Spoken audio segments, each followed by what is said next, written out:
Alô? Ah, vamos lá, pessoal, de novo. Muito boa tarde. Sejam muito bem-vindos. Estamos abrindo aí a programação do nosso palco principal. Eu vou convidar o pessoal que está aí em cima, se acheguem, venham mais perto aqui para a gente poder começar as nossas atividades aqui no palco principal. Bom, então vamos lá. Só apresentando aqui para vocês. Agora a gente inicia o nosso palco com a Maíra Doniti. A Maíra é fundadora da Ser Mais Inclusiva e também é apresentadora do videocast Com Elas. Então, pessoal, recebam com palmas Maíra! Olá! Tudo bem? Tudo bem aí em cima? Vem mais pra cá, gente. Vocês já almoçaram?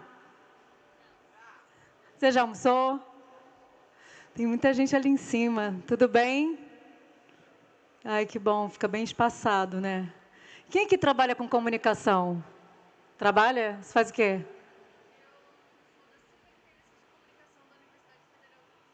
Você fez jornalismo? Estagiária? Mas você trabalha com comunicação.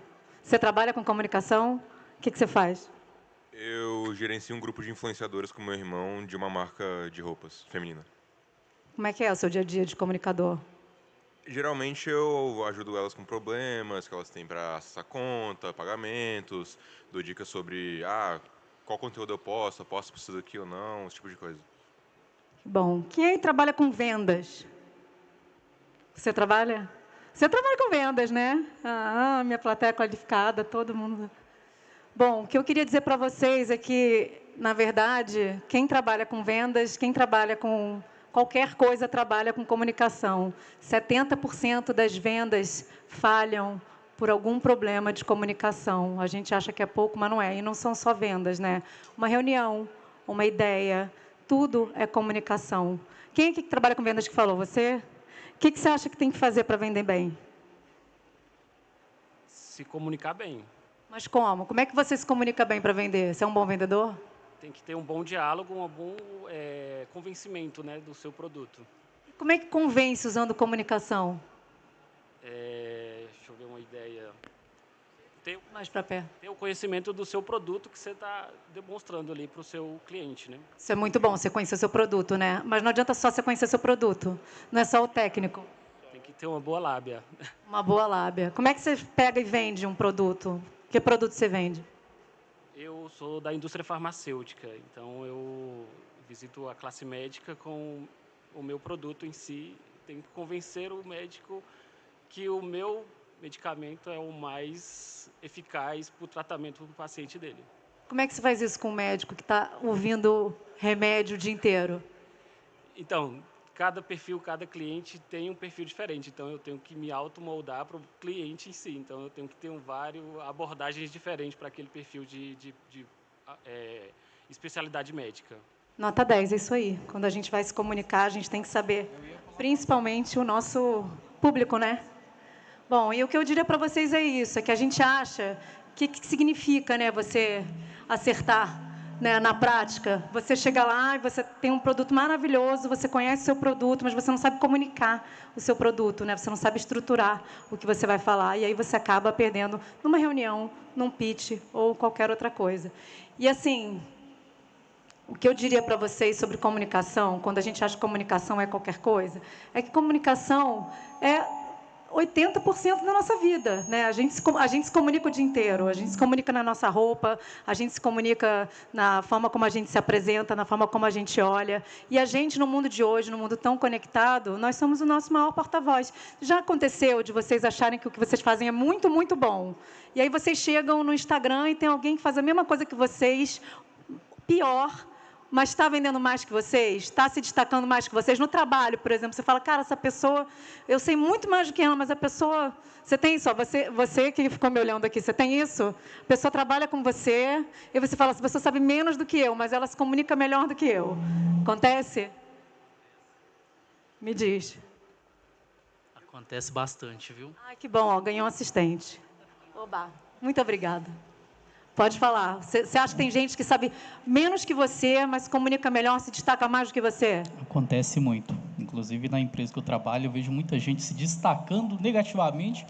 Mas negativamente também? Negativamente, mas devido à comunicação assertiva, acaba barganhando o chefe, ganhando aí N possibilidades a mais, sabe? Vocês sabem que eu sou uma jornalista, mas eu demorei a entender sobre isso. Eu demorei a entender sobre comunicação e como que eu poderia me destacar fazendo isso. Queria me apresentar para vocês. Eu sou a Maíra Doniti, sou jornalista, documentarista. Trabalhei 17 anos na Globo News, como repórter. E eu era aquela pessoa que, assim, eu era realmente muito competente. Quer dizer, acho que ainda sou muito competente. Mas eu não conseguia, porque meu pai sempre falava, eu não conseguia cacarejar. Sabe, aquela diferença do... Tá dando... Aquela diferença do ovo da pata e do ovo da galinha, vocês sabem qual é a diferença? Sabe? Você sabe a diferença do ovo da pata para a galinha? Que o ovo da pata é muito mais nutritivo, mas a pata não cacareja. Pois é, eu era meio assim, eu falava muita coisa, fazia muita coisa, ganhava um monte de prêmio, mas no fim das contas eu não conseguia cacarejar. E aí eu fiquei pensando, depois que eu saí, né, pedi demissão e tal, eu fui formar uma nova carreira, e aí eu tinha feito uma vida toda interna e não tinha feito uma vida externa, eu não comunicava para as pessoas o que eu fazia, sabe? Eu pensei assim, poxa, por quê? Né? Eu fazia um monte de coisa, ganhei um monte de prêmio e depois fazia palestra e tal, mas o que faltava para eu conseguir me soltar? Acho que ainda falta. Mas eu acho que o mais importante, eu demorei a me tornar essa aqui, e assim, não foi sobre técnica, porque eu sempre tive a técnica da comunicação, eu me considero uma boa comunicadora, mas eu tinha uma coisa que não fechava. Eu tentei descobrir o que era, o que é o meu gatilho, qual é o meu gatilho para eu não conseguir me comunicar melhor, né, para eu não conseguir cacarejar do que eu fazia. E eu entendi que, para mim, era a síndrome da impostora, que não só me acomete, mas acomete 70% da população. Isso é uma pesquisa feita pela KPMG. Mas, assim, e nas mulheres, 75%. Alguém sabe o que é a síndrome da impostora? Sabe o que é? O que é? Cadê o microfone para ela? Ah, meu assistente, espera aí. Passa para ela, por favor. O que é? A síndrome do impostor é quando você acha que o que você faz não é suficiente. Você se auto-sabota. Você se coloca para baixo. É isso aí. Você não se acha bom ou boa o suficiente. Alguém aqui é assim? Alguém aqui sente que, poxa... Peraí, ninguém me presta atenção aqui em mim, porque eu não sou bom o suficiente, as pessoas vão descobrir. Vocês já tiveram esse pensamento? Já teve? Eu também já tive esse pensamento. Eu tenho muitas vezes esse pensamento. Então, para mim, o meu gatilho para eu me comunicar melhor foi porque eu não acreditava em mim. Então, eu pegava todo o meu talento, o cacarejo, e deixava ele assim, bem quietinho, sabe? Mas, assim, existem vários outros gatilhos, né, dentro da comunicação. Alguém que chega para você e fala assim, você não fala bem. Está dando microfonia, né? Mas já teve gente, uma vez eu era editora e queria ser repórter, e aí queria ir para frente das câmeras, e uma vez uma pessoa chegou para mim e falou assim, não, mas você não é boa o suficiente. Adiei 5 anos a minha ida para frente das câmeras. Então, assim, a gente tem que descobrir qual é o nosso gatilho, o que está impedindo a gente de se comunicar melhor. E eu acredito que muitas das vezes a gente também não se comunica tão bem, porque a gente não se empenha, não acredita que a comunicação é tão importante para a gente se comunicar melhor. Assim, a gente acha que eu tenho um monte de amigo que é jornalista, que depois foi trabalhar em comunicação, e as pessoas falam, não, é porque você não pode falar assim, você não pode falar assado, você tem que olhar de um jeito, você tem que olhar do outro. Para mim, a comunicação, o mais importante é, primeiro, você acreditar em você e você ter conteúdo. Quando você acredita em você e tem conteúdo, a gente resolve o resto. Comunicação não é habilidade que a gente nasce com, a gente desenvolve. Ninguém nasce um exímio comunicador. Ninguém. A gente tem que aprender a se comunicar, acreditar na comunicação. Bom, queria só dar uns números um pouco assustadores para vocês. Esses 70% das vendas eu já tinha falado, mas olha só, 64% das empresas têm falhas em comunicação. 60% dos problemas administrativos resultam da falta de comunicação. Não sou eu que estou dizendo, é o Peter Drucker, que é um papa da comunicação. E aí, quando a gente faz pesquisa interna, porque a gente não está falando só de venda, né? A gente está falando sobre mundo corporativo e empresarial. 47,5% dos trabalhadores estão insatisfeitos com a comunicação das empresas. Aquela área que não se comunica com a outra, vocês sabem? Manjam? Quem trabalha em empresa? Olha lá, todo mundo sabe que sim, né? Eu trabalhei em empresa há muitos anos e eu sei o que é isso. E olha que eu trabalhava na maior empresa de comunicação do Brasil. E as áreas, muitas vezes, não se comunicavam. E a comunicação que eu quero dizer para vocês é que é isso, ela não é simplesmente as pessoas tratam comunicação como uma soft skill, como uma coisa que não é tão importante assim, mas é pela comunicação que os ruídos são desenvolvidos, né? Você tem toda uma cultura organizacional que pode melhorar se as áreas se comunicarem melhor. Você consegue mostrar para o mundo quem você é. Então, usem a comunicação, né? Se ninguém entende o que você faz, danou-se, gente. Não vai adiantar. Bom, sempre falo que comunicação não é só eu saber me comunicar bem. Comunicação é uma via de mão dupla, tripla, quádrupla. Comunicação é um coletivo, né? Sou eu que estou falando alguma coisa, me expressando para que outras pessoas entendam o que eu quero dizer. E quando isso acontece, não há nada mais poderoso do que uma boa comunicação, a tal da comunicação assertiva. As pessoas falam, não, comunicação assertiva, mas o que é comunicação assertiva? Nada mais é do que você ser compreendido, né? Você passar uma mensagem e a sua intenção, na hora de passar a sua mensagem, ser compreendida. A boa comunicação evita mal-entendidos, reduz conflitos, aumenta a credibilidade. Um bom comunicador, uma boa comunicadora, afinal de contas, né, tem credibilidade, aumenta a autoconfiança. Se eu estou me comunicando bem, poxa, eu vou cacarejar para caramba, né? Fortalece laços entre amigos, entre pessoas, entre trabalho e contribui para a autopromoção. Afinal de contas, quem não quer se autopromover, né? Eu gosto de colocar essa foto aqui, porque a gente fala muito sobre conteúdo, né? Para você falou aquela hora ali que trabalha com venda, não, eu preciso conhecer bem o meu produto. Claro que você precisa conhecer bem o seu produto, mas se você não souber comunicar sobre o seu produto, não vai adiantar. Eu gosto de colocar essa foto, eu sempre me lembro dela, eu estava num congresso de psicanálise, e aí tinha um monte de gente lá, pessoas muito, muito, muito inteligentes, muito mais inteligentes que eu, lendo suas teses, mas as pessoas liam assim, ó.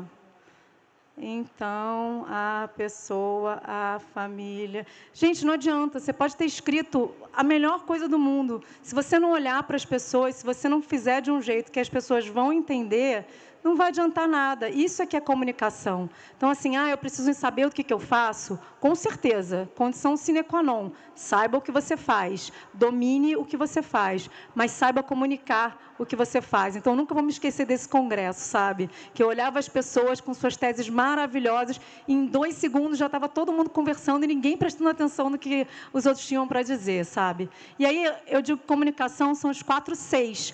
Clareza, consistência, coerência e confiança. Confiança eu sempre falo, porque é isso. Gente, quantas vezes a pessoa não tem nada para dizer, mas ela fala com tanta confiança que você fica, né? E aí, daqui a pouco, ela está cheia de seguidor no Instagram, está fazendo um monte de palestra e não diz muita coisa. Então, a confiança é, para mim, acho que o mais importante da comunicação, mas clareza, óbvio, também, né? Consistência, o que a gente diz tem que fazer algum sentido também, né? Eu não vou nem passar esse vídeo para vocês, assim, mas se vocês quiserem, anotem. Essa é a Amy Cuddy. Em 2012, ela fez um TED falando sobre a postura de poder. E eu vou explicar por que eu estou falando sobre isso. Mas é porque, sobre confiança, essa Amy Cuddy falava o seguinte, ela é muito refutada também, mas ela fala que você pode ficar 2 minutos na frente do espelho, se olhando, levantando o ombro e pensando assim, eu tenho poder, durante 2 minutos que a sua comunicação vai melhorar. Vejam depois do TED dela, é muito interessante. Mas é para mostrar como que a comunicação ela envolve vários elementos. Vou pedir para não botar não. Mas isso aqui, que eu acho que é o mais importante de tudo, além da confiança, é que, assim, vocês sabiam que 55% da comunicação é a linguagem corporal?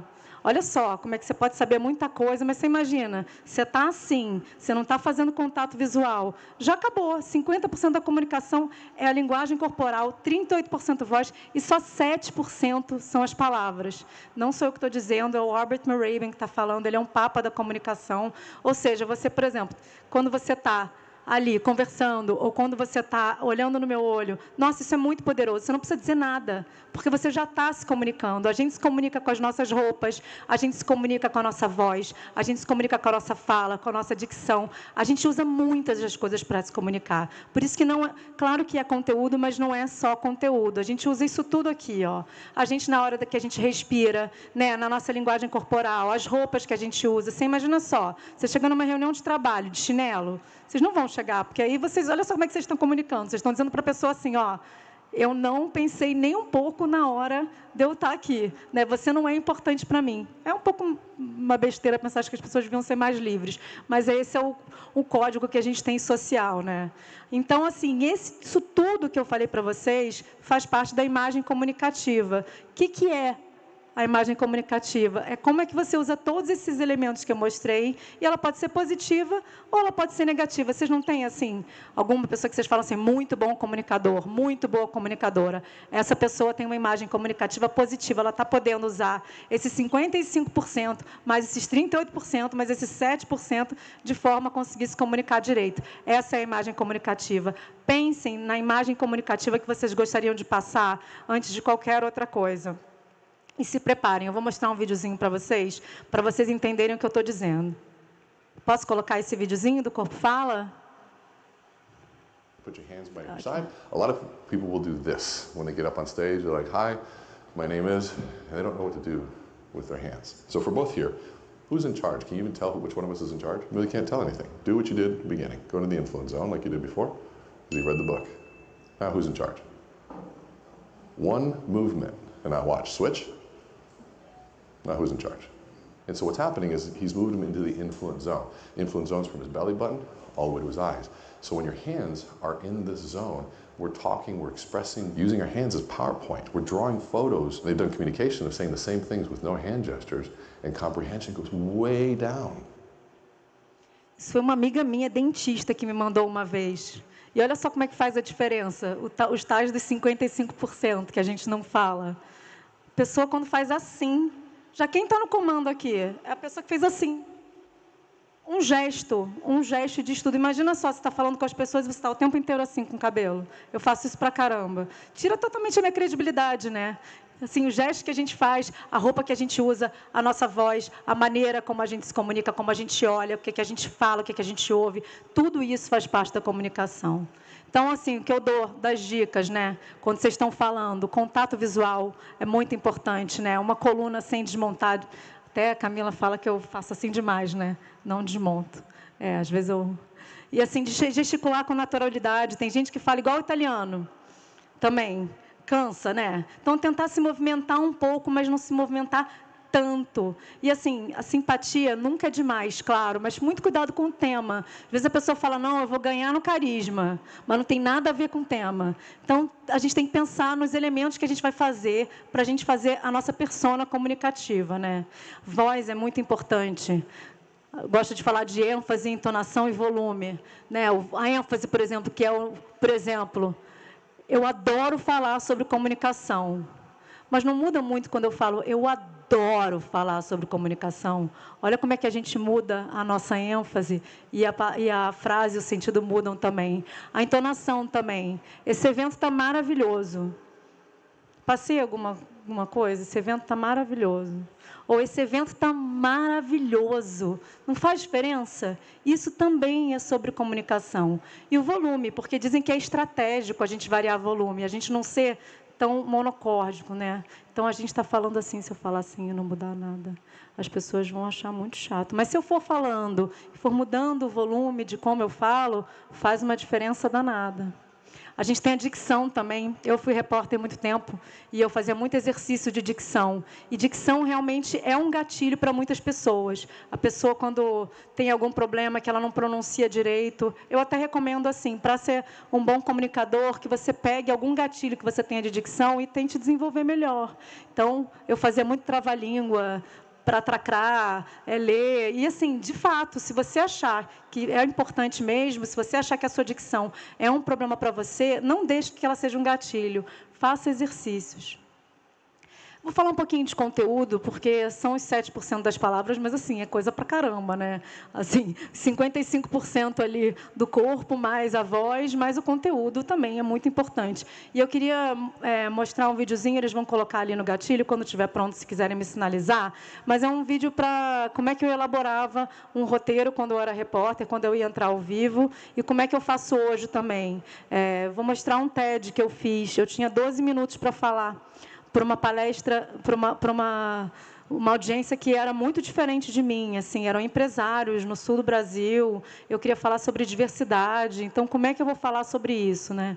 Vou mostrar o videozinho, está pronto o videozinho, eu vou só pedir para vocês esperarem um pouquinho, só para eu dizer que, assim, quando eu vou falar alguma coisa que eu não posso ter nenhum PowerPoint, nada, o que o cérebro precisa? Ele precisa ficar tranquilo. Como é que a gente faz o cérebro ficar tão tranquilo? A gente organiza tópicos na nossa cabeça, os chamados bullets. Eu quero falar sobre alguma coisa, eu escrevo tópicos pequenos, o cérebro já fica mais tranquilo. E eu desenvolvo um roteiro a partir desses tópicos. É importante, quem quer ser comunicador, quem precisa se comunicar, que somos todos nós, que a gente fique no espelho. Grava no espelho alguma coisa, grava um vídeo, se assista, vê onde é que vocês podem melhorar, porque é treino, gente. De verdade, assim, o gatilho também é falta de treino, mas também tem esse gatilho que é o cérebro ficar nervoso. Eu, quando ia entrar ao vivo, às vezes estava lá falando sobre um assunto cabeludo, um bando de número. Então, eu botava os bullets ali, o meu cérebro ficava mais tranquilo e eu ficava repetindo para fazer sentido para mim, porque não adianta a gente ter um conteúdo que não faça sentido para a gente. Mas eu queria, acima de tudo, quando eu mostro esse TED aqui, é mostrar como que é importante o poder da narrativa, como que é importante quando a gente tem alguma história para contar que seja comum a todas as pessoas. Isso fala muito sobre escutativa e sobre conhecer o cliente, que é o que ele tinha falado ali, né? Então, assim, no meu caso, eu tinha uma audiência muito diferente de mim. Eu queria falar sobre um assunto que eu sei que é arenoso, que é a diversidade, né? Eu sou uma mulher LGBT, então eu queria falar sobre isso. Mas como é que eu ia começar essa história, né, para as pessoas não saírem correndo? Aí eu pensei em falar sobre algo que fosse comum a todo mundo. E eu fui falar sobre ansiedade, porque o Brasil é o país mais ansioso do mundo. Então, se eu falar sobre um tema que talvez chamasse a atenção das pessoas, isso ia me ajudar. E aí, pode rodar o vídeo, por favor? Eu vou pedir para parar quando...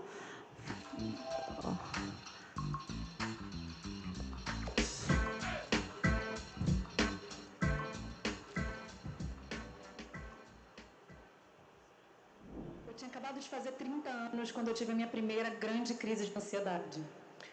A primeira crise a gente nunca esquece. Pois é, eu estava fazendo aula de yoga. Estava num momento da yoga chamado Shavasana. Eu não sei quem conhece aí. O que é o Shavasana? Todo mundo deita, começa a respirar, as pessoas estão felizes pela prática, querem abraçar as árvores. Foi ali, naquele momento que as pessoas estavam respirando, que eu não consegui respirar. Pode parar aí. A sala parecia muito mais... Você contar uma história... é muito poderoso. Você contar uma história que pode ser comum a muitas pessoas é mais poderoso ainda. Então, não fiquem presos ao tema de vocês. Usem narrativas. Percebam a plateia de vocês e elaborem o conteúdo de vocês com algo muito envolvente. Eu vou falar isso mais um pouquinho para frente. Vou passar, tá? Pode passar? Ou vocês passam? Está pedindo para parar. Então, eu resolvi falar sobre ansiedade para as pessoas pararem para me ouvir. Eu resolvi falar sobre ter ansiedade no meio de uma aula de yoga. E realmente tinha a ver com o meu tema, não era nada que estava ali disruptivo no meio da história. Realmente foi uma ansiedade que me fez querer ser quem eu era. Mas se eu abrisse com isso, talvez eu fosse angariar mais pessoas. Pode? Está passando? Vou passar. Então, primeiro, procurem ser sucintos, evitem o excesso de informações. Dizem que falar é cortar palavras. Usar o menor número de palavras possível é muito bom. Pensem no que vocês vão falar, elaborem, deixem o cérebro de vocês tranquilo, sejam objetivos. Isso é muito importante. Usem exemplos, é a história da aula de yoga, ou outros tantos exemplos. Quem faz isso muito bem é o presidente Lula. Ele está sempre usando exemplo de futebol, não tem nada a ver com política, não. Mas para pensar como é que ele sempre faz isso, porque ele fala para vários tipos de plateias. Então, ele usa exemplos. Ele usa exemplo do jogo de futebol, ele fala do Corinthians, ele fala de um monte de outras coisas para que as pessoas também se sintam atraídas pelo que ele vai dizer. Usar exemplos é muito importante. Fazer comparações, né? Assim, é importante que... usar dados para embasar o que vocês dizem também. Dados são sempre importantes. Eu vou falar sobre isso um pouquinho mais para frente, né? E aí tem umas coisas que... Isso aqui eu acho menos importante de tudo, mas eu acho importante também, né? A história do começar com eu acho. Quando você vai falar alguma coisa e falar, eu acho que não sei o que, e falar, eu acredito. Algumas dessas palavras, assim, alguns desses jargões, isso eu acho que já é a apostila 2, né? E também, assim, usar muita gíria, vocês que são jovens, são geração Z. Não, são gerações o quê? Você tem quantos anos? Você tem quantos anos? 19? 19 é a geração Z, não é? É, né? Então, não usar tanta gíria, assim, principalmente quando vocês estiverem em alguma reunião de trabalho, quando vocês quiserem se vender. Claro, se vocês forem falar para jovens iguais a vocês, vocês podem usar as gírias que forem, né? Mas também evitar, por outro lado, as palavras rebuscadas, também os vícios de linguagem que a gente tem, que a gente usa muito. E aqui já é a apostila 3, é quando vocês já estão com bom conteúdo, e aí vocês vão começar a usar a comunicação a favor de vocês. Eu coloquei aqui a história da pausa estratégica, por exemplo, que é a história do silêncio incômodo, e coloquei o senhor Steve Jobs para mostrar um pouquinho. Se vocês puderem mostrar esse vídeo, por favor. Pode? Eu posso dar play? Preste atenção. Está com áudio? This is a day I've been looking forward to for 2.5 years.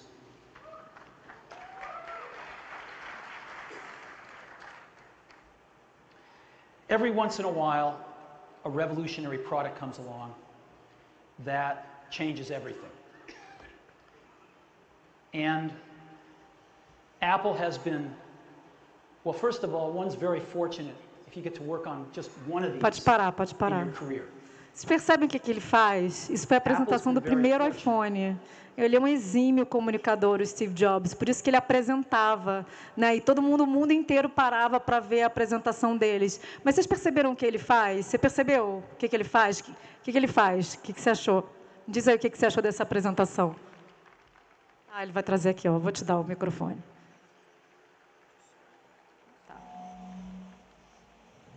Vocês são jovens, é bom ouvir, porque o primeiro iPhone, muita gente aqui não era nem nascida, era? O que você achou? A pausa na voz dele, ali dá uma atenção a mais, né, para o que ele vai falar. Dá. E ele faz isso estrategicamente, né? Ele não nasceu assim, ele aprendeu a usar a comunicação a favor dele. Então, ele vai... E é muito bom quando você faz isso até quando fazem perguntas capciosas para vocês. Vocês fazem uma pausa estratégica. Vocês intimidam de volta. Isso, é claro, é a apostila 3 da comunicação, mas é só para vocês perceberem como que esses elementos todos, eles mudam, né? São uma estratégia, né? Então, treinem no espelho, gravem vídeos e aprendam um dia a usar pausas estratégicas como o Steve Jobs. Mas a comunicação, como eu disse para vocês, ela não é só uma via de mão única. A comunicação é o coletivo. De nada adianta a gente estar aqui, se eu estar aqui nesse palco, se eu não me conectar com vocês. De nada adianta uma pessoa querer vender uma história, vender uma ideia, vender um produto, se ela não se conectar com a pessoa que está ali, para quem ela está falando, ou as pessoas, né? Assim. E aí tem umas coisas, umas dicas que eu dou também. E faltam 30 minutos. 30? Bom... Mas a gente corre. Outros são exemplos que eu dou, assim, conselhos, para a gente se conectar até com as pessoas, para a gente ter mais empatia. Assim, já viu a pessoa que está falando com você, e aí ela fica te dando um conselho gratuito sobre uma coisa que você não quer saber?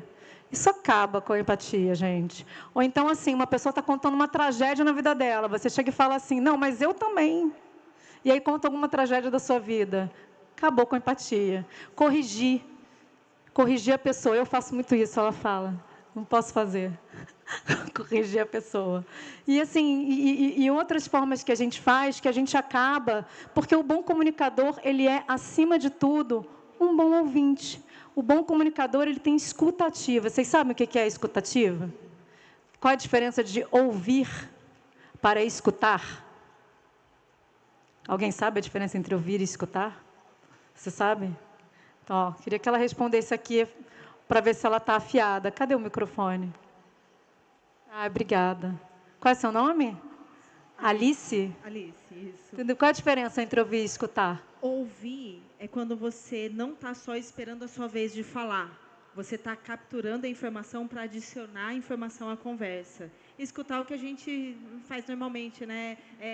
Esperando a pessoa parar de falar para poder trazer a informação sem ter conexão. A gente está num mundo em que as pessoas simplesmente não enxergam as outras, né? E como é que a gente cria conexão sem a gente estar ali ouvindo o que a pessoa tem a dizer? A gente está sempre numa ansiedade, a gente está sempre querendo falar, mas será que a gente está escutando? A escuta é muito importante. Isso é escuta ativa. Acabou que trocou. Isso, é escutar e ouvir. Ouvir é quando a gente está ali não prestando atenção. Escutar é quando a gente está genuinamente prestando atenção no que a pessoa está dizendo. Um bom comunicador sabe escutar. Um bom comunicador, ele escuta e não ouve, ele tem escuta ativa. Então, botei umas dicasinhas aqui para vocês. Às vezes, gente, finge, sabe? Finge que está achando interessante. Isso é tão importante para se conectar. Na hora de uma venda, por exemplo, você saber alguma informação sobre a pessoa, você está, de fato, mostrando interesse, é uma enorme conexão. Isso também está dentro das falhas de comunicação. Né? Quando você só está afoito ali para fazer o seu e você não está vendo quem está do outro lado. E, assim, muito, muito, muito importante também, não achar que você sabe tudo. As pessoas têm sempre algo importante para passar, sabe? E isso faz parte também desse processo comunicativo. Eu preparei agora umas dicasinhas para vocês sobre vendas, mas não é só sobre venda de produto. É sobre venda de ideias, é sobre venda de qualquer coisa. Você está numa reunião, você quer mostrar o seu ponto de vista. Né? Claro que é importante a gente está aqui com a Camila Farani, ó, ela é uma especialista em pitch, é uma especialista em negócio, a nossa audiência qualificadíssima. Né? Ela vem a ser minha namorada também. Então, assim, é importante pensar que não é só sobre ideia, sobre um produto, né? Sobre tudo, né? Tudo tem a ver com comunicação, né? Vê se eu estou fazendo direitinho. Você é boa disso. Ela consegue juntar negócios com comunicação, não precisa de mim. Mas é importante, primeiro, é o que a gente estava falando, entender profundamente o seu produto, o seu projeto, o que você está falando. Autoconhecimento é importante também. Né? Se você não consegue resumir o que você faz, você não vai vender nada. Às vezes eu vejo ela vai fazer os pitches assim, eu fico me coçando, porque a pessoa ela não consegue resumir o que ela faz. Aí ela não consegue, aí não adianta. Então, o primeiro passo para tudo é estudem. Estudem o que vocês fazem. Estudem o que vocês querem vender. Estudem o propósito de vocês. Só que aí não adianta só. O que você faz? Olha, eu trabalho numa empresa que vende água. Tá bom, gente, mas aí você tem que ser também apetecível, né? Então, assim, saiba o que você quer. Você quer vender alguma coisa, mas o que você quer? Você quer um sim? Você quer um feedback? Você quer um apoio? Você quer um investimento? Não adianta, você vai lá, chega para a Camila. Quando eu estou com a Camila, tem 50 mil pessoas querendo fazer pitch com ela. A pessoa, às vezes, não sabe nem o que ela quer. Ela só quer que ela ouça. É importante saber o que você quer. Você quer um feedback? Você quer um apoio? Você quer um conselho? Ou você quer um investimento? Traçar a sua estratégia também vale para você saber o que você quer. Aquela história que eu mostrei do TED, né? Chamar a atenção nos primeiros segundos. Como é que você chama a atenção nos primeiros segundos? Se você disser só assim, eu trabalho numa empresa que vende água, não vai adiantar. É importante a gente pensar em alguma estratégia para chamar a atenção. Por exemplo, contar uma história. Começa com forte, começa com um dado. Eu sempre vejo que ela faz isso quando ela vai fazer um pitch. Ela sempre mostra uma demanda, mostra um dado gritante. E sempre toma cuidado também, né, que o dado não precisa ser tão absurdo assim. Não precisa ser muitos dados. Um dado só. Estude esse dado, use o dado, usem as informações em favor de vocês. Né? Mas tenha senso crítico. Não adianta botar um monte de dado ali que também vai ficar chato pra caramba. Escolher um, vai com ele, conta uma história. E vamos lá, sem exageros. Eu botei aqui os 5 passos de um bom pitch. Não sei se você vai concordar, Camila. Mas iniciar com impacto, sempre importante, né? Contar uma história real, a história das narrativas que o cérebro ama. O cérebro ama estar em paz, o cérebro ama narrativas. É assim que a gente envolve, né? Apresentar um problema também é importante. Qual é a dor que você vai resolver com o seu negócio, com a sua ideia? A gente fala muito sobre a pessoa apresentar o problema, mas será que ela está apresentando a solução? Apresentar a solução é uma excelente estratégia, né? Mostra essa solução com clareza também. Não adianta você apresentar a solução e ninguém entender nada. E chamar para ação. O que você quer com isso? Acho que esses passinhos aqui são essencial para você montar um bom pitch de qualquer coisa. Sobre a escutativa que eu disse, né? Não é só sobre falar. É sobre fazer com que as pessoas te ouçam, queiram te ouvir, achem importante e suficiente e potente o que você vai dizer. E aí a gente sempre tem que pegar a nossa mensagem e adaptar ao nosso público. Que público que vocês estão falando? Para quem vocês querem impressionar? E se vocês têm muita gente de perfis muito diferentes numa plateia, vocês não vão conseguir agradar todo mundo. E saber que vocês não vão agradar todo mundo também é essencial, também é um elemento básico. Vocês não vão agradar todo mundo sempre. Tem gente que não vai achar que vocês são bons comunicadores, tem gente que não vai achar o pitch de vocês bons. Mas, assim, foquem no mais importante, foquem em alguém, foquem no predominante, foquem em quem vocês querem agradar, foquem no objetivo para vocês saberem o que vocês querem vender. Eu botei aqui 2 videozinhos sobre pitches que eu acho bem interessantes, assim, ensinando mais ou menos a fazer uns pitches, e queria mostrar para vocês. Esse primeiro...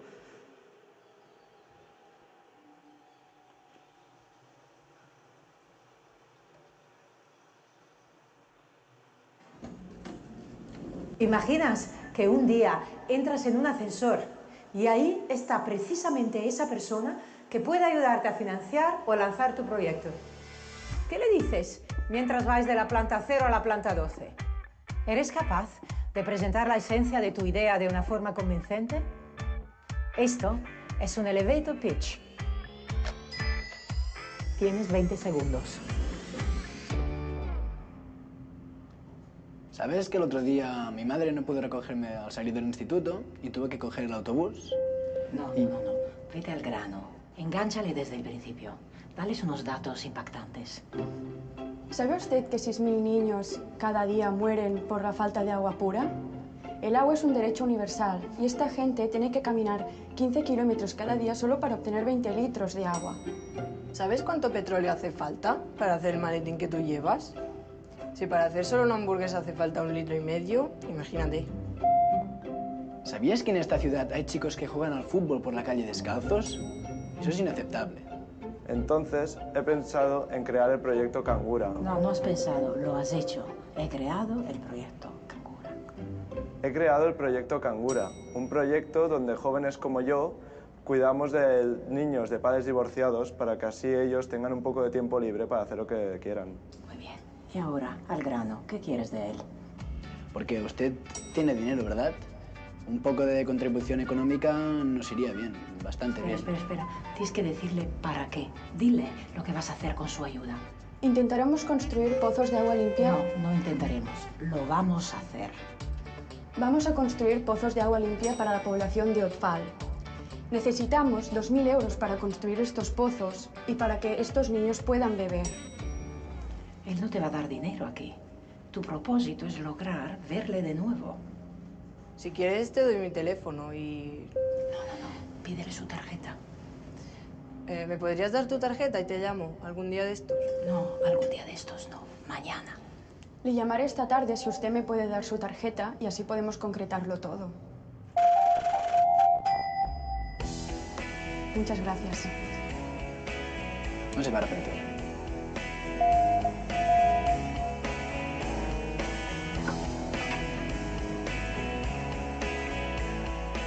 ¿Ves? Una conversación de ascensor es una fantástica oportunidad para vender tu proyecto. Si te encuentras en una situación así, aprovéchala.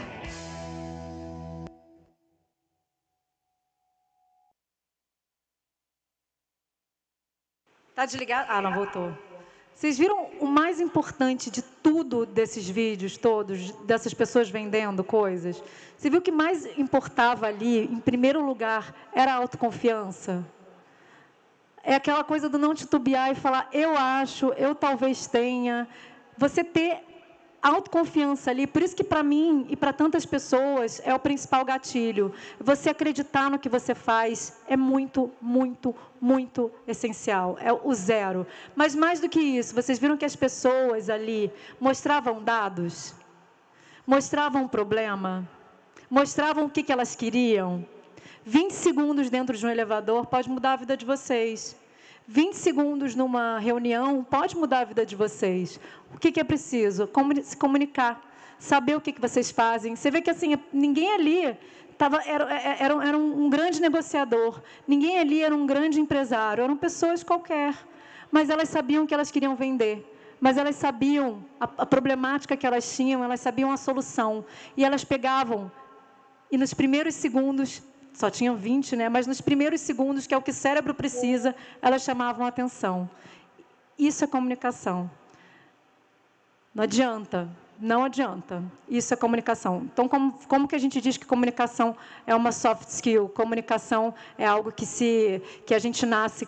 Você acha que todo mundo nasceu ali? Você viu que eles foram ensinados? Ali tinha uma pessoa ali falando e eles foram melhorando. É sobre isso. Queria mostrar agora o último vídeo. E eu pensei assim, eu sou uma comunicadora, não sou uma pessoa de negócios, mas eu sempre penso o que poderia me atrair num pitch. Né? O que será, o que chama a minha atenção, não como empresária, mas como uma pessoa simples, comum. Então, eu peguei esse pitch aqui, a gente não vai assistir a tudo, mas eu achei criativíssimo, pensei que é uma ótima inspiração para quando a gente vai vender alguma coisa. Claro, você não vai fazer isso numa reunião, mas olha só como que a criatividade é uma excelente aliada. O preparo, os dados, a narrativa. Narrativa é o básico de comunicação. Vou sentar aqui para vocês verem. Olá, tubarões. Sou Eduardo Schroeder, pai do Rafael. Sou o Fábio Rogério, pai da Alice. E juntos somos os fundadores da Tindim Educação Financeira Gamificada. Tubarões, aos 3 anos de idade, o Rafael sucumbiu ao consumismo infantil. E eu encontrei na mesada educativa o remédio. De lá para cá, Rafael nunca mais parou de poupar em prol de alcançar seus próprios objetivos materiais. Assim nasceu a Tindim. Tubarões, a Alice sequer completou seu primeiro aniversário. Mas segundo previsões de especialistas, quando ela completar 10 anos, não existirá mais dinheiro físico. Como ensinar finanças para Alice hoje, no futuro, sem moedas? Simples. Com a Tindim, estamos oferecendo 7,5% da Tindim em troca de R$176 mil. Todos a bordo? A gente não quer nem saber. Antes de demonstrarmos na prática a nossa plataforma, nós gostaríamos de presenteá-los. Olha lá, agradando com a E comunicação. agora, para demonstrarmos a nossa plataforma, nós queremos fazer uma storytelling. E para isso, queremos convidar a nossa jovem protagonista. Essa é a Bia, nossa persona. Pode não parecer, mas acreditem, ela tem apenas 9 aninhos. Bia, ela acessa a internet regularmente. O primeiro a constatar esse fato foi seu pai.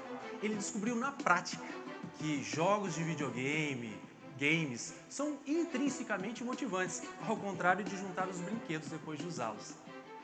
Foi quando o pai da Bia descobriu que através da plataforma Tindim, ele poderia criar uma motivação externa para transformar dever em diversão através da gamificação. Funciona assim.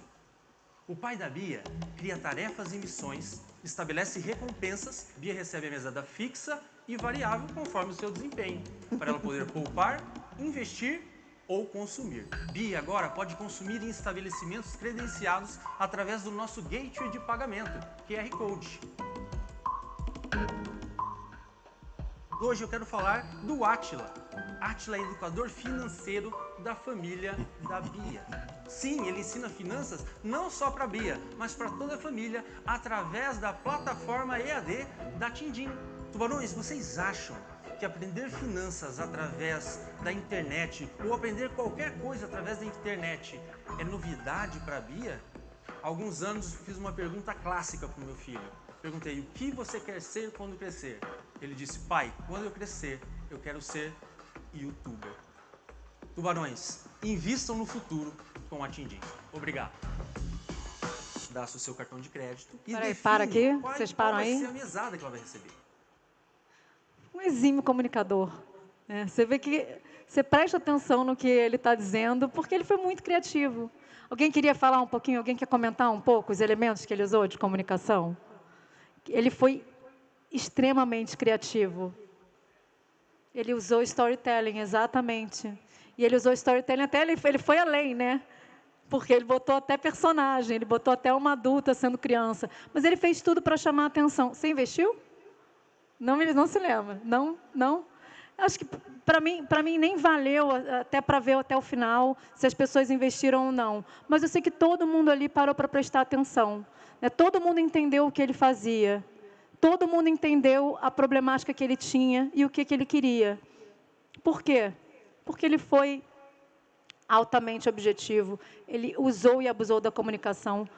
Ele foi bom para apresentar, ele tinha autoconfiança, ele usou da voz. Você vê que a pessoa, quando quer se comunicar, não adianta chegar com uma roupa que vai chamar mais atenção do que ela, porque isso também faz parte da comunicação, são os tais 55%, né? Então, vão se comunicar, não vão todos espalhar, a não ser que isso seja a persona que vocês querem usar para se comunicar, mas se não, vão com roupas mais neutras. Claro, se isso não fizer parte da comunicação de vocês, né? Não chamem mais atenção do que o conteúdo de vocês, não gesticulem tanto. E o mais importante, mostrem que vocês amam o que vocês fazem. O brilho no olho também faz parte da comunicação assertiva, da comunicação positiva e de uma comunicação que vá atrair mais e mais pessoas. Saibam o que vocês passam, amem o que vocês fazem e acreditem em vocês. Esse é o maior conselho que eu dou quando eu falo de comunicação. Muito obrigada. Vocês querem fazer pergunta? Quer? Tem um microfone ali.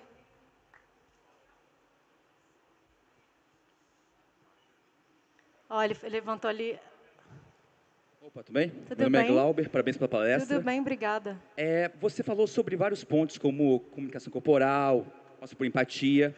Aí a minha pergunta é a seguinte, uma coisa que eu passo no meu dia a dia. Quais dicas você passaria para fazer uma palestra para 500 pessoas, remota, via Teams ou Google Meeting? E o pior, nesse caso, todo mundo de câmera fechada, você não vê a reação deles. E no meio da palestra, você se vê apenas falando com uma tela preta. Não sabe nem que horas é para terminar essa palestra. Esse é um problema do mundo atual, né? Porque a gente, quando fala de comunicação, a gente está falando sobre coletivo, mas como é que você tem o coletivo se as pessoas não estão se mostrando, né? O que eu diria para você é o que eu falo sempre sobre a autoconfiança. Confie que as pessoas estão ouvindo e provoque as pessoas. Sabe? Eu sempre fiz isso assim, em reunião, quando eu trabalhava em empresa, e eu tinha que chefiar um monte de gente, falando assim, pô, como é que eu vou garantir que as pessoas estão me ouvindo? Aí eu saía fazer uma pergunta no meio do negócio. Tenta a interação por outras formas, provoca a interação. E acredita que as pessoas estão ouvindo mesmo. Entendeu? Não adianta. Obrigado. Obrigada a você. Aí ele levantou ali também.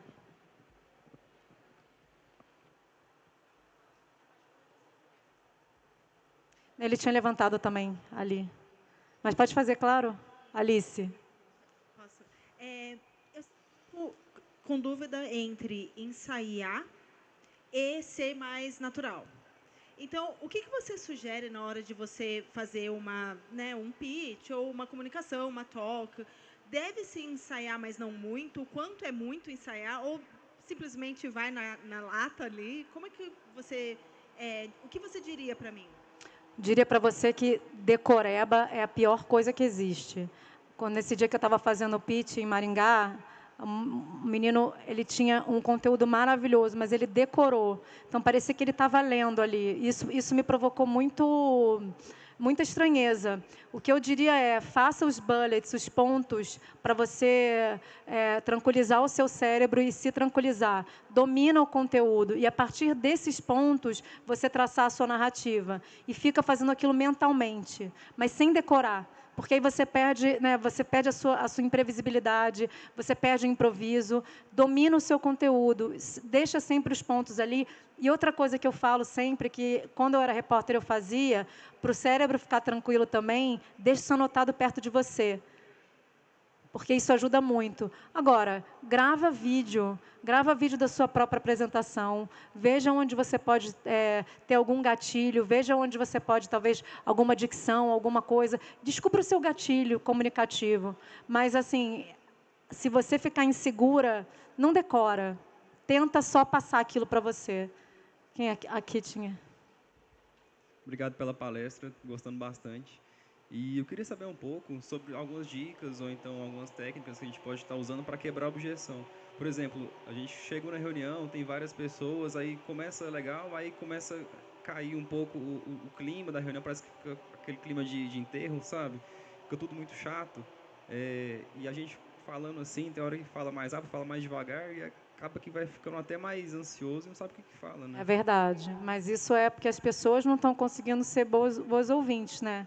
Elas estão sendo um pouco até mal educadas, mas esse é um problema do nosso mundo atual. É tudo muito rápido, tudo muito objetivo. Tem que ser mais objetivo. A gente não vê nem vídeo no Instagram hoje em dia com mais de 1 minuto, né? Tem que ser 30 segundos, senão as pessoas param de prestar atenção. Por isso que eu coloco assim, tenta ser o máximo objetivo possível. Falar é cortar palavras, sabe? O máximo que você puder. E assim, se as pessoas começarem a desinteressar, dá uma corridinha, mas acredita em você, pô.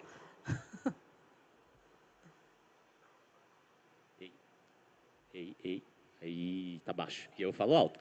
Maíra, muito obrigado pela palestra. Começo falando que eu sou seu fã, então, assim, da Camila também, foi excelente. Mas minha dúvida chega a ser um pouco específica. Então, assim, sobre escutativa, numa pessoa que, nesse novo mundo, que a informação é tão rápida, tem uma dificuldade, por exemplo, um TDAH. E aí, enquanto a pessoa está falando, ela está tentando prestar atenção, mas está rodando muita coisa na cabeça dela também. E ela sente aquela necessidade, eu sou professor, então assim, eu identifico isso em sala de aula também, de interromper naquele momento, a pessoa não terminou a linha de raciocínio, para acrescentar alguma coisa.